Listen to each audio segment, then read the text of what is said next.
എന്തോ പറ്റി നീ മിണ്ടായിരിക്കുന്ന? എന്തെങ്കിലും ഒന്ന് പറയടാ. ഒന്നും ഇല്ലടാ. രാവിലെ തൊട്ട് ഞാൻ ശ്രദ്ധിക്കുക. എന്ത് നിനക്ക് ഇത്ര വിഷമം? എന്തെങ്കിലും ഉണ്ടെങ്കിൽ പറ, നമുക്ക് പരിഹരിക്കാം. എടാ ഒന്നും ഇല്ലെന്നല്ലേടാ നിന്റെ അടുത്ത് ഞാൻ പറഞ്ഞത്. എന്റെ മുമ്പിൽ നിന്ന് എണീച്ച് പോവാ നീ അങ്ങ്. പറഞ്ഞാലും മനസ്സിലാവത്തില്ല അവന്. നീ ചൂടാവാതെ കാര്യം പറയടാ. പരിഹരിക്കാന്നല്ലേ പറഞ്ഞത്. നീ പരിഹരിക്കോടാ എന്റെ പ്രശ്നങ്ങളെല്ലാം. എടാ നീ പരിഹരിക്കുമെന്ന്. എടാ നമ്മുടെ ജീവിതം മാത്രം എന്താ ഇങ്ങനെ ആയിപ്പോയത്? എപ്പോ നോക്കിയാലും കുറെ പ്രശ്നങ്ങളും ദുരിതങ്ങളും മാത്രമേ ഉള്ളു. മനസ്സറിഞ്ഞൊന്ന് ചിരിക്കാൻ പോലും പറ്റുന്നില്ലല്ലോടാ. നമ്മളെ ആഗ്രഹത്തിനൊക്കെ നീങ്ങാൻ പോലും പറ്റുന്നില്ലല്ലോടാ നമുക്ക്. നമ്മള് കഷ്ടപ്പെടുന്നില്ലേ? ഓരോ വീഴ്ചയിലും നമ്മള് കഷ്ടപ്പെട്ടുകൊണ്ടിരിക്കുക. വീണ്ടും വീണ്ടും താഴ്ന്നു വീണോണ്ടിരിക്കുന്നു.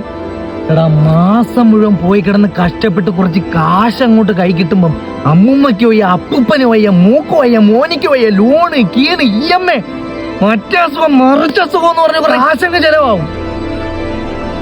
എടാ നമ്മളെ സന്തോഷത്തിന് വേണ്ടി 1 രൂപ ചെലവാക്കിയിട്ടുണ്ടോടാ നമ്മള്? രാവും പകലും ഇല്ലാതല്ലേടാ നമ്മള് കഷ്ടപ്പെടുന്നത്.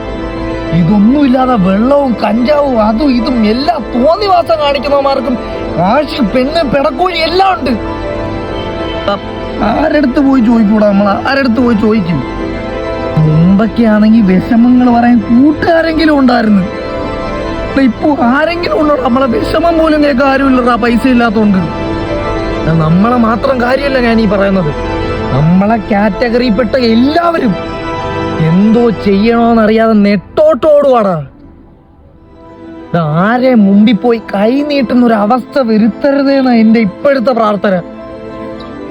എല്ലാത്തിനും ഒരു അവസാനമുണ്ട്. ഒരു ഇറക്കം ഉണ്ടെങ്കിൽ അതിനൊരു കയറ്റവും കാണും. നീ വിഷമിക്കണ്ടാ, നമ്മൾ ഒരു നാൾ രക്ഷപ്പെട്ടിരിക്കും.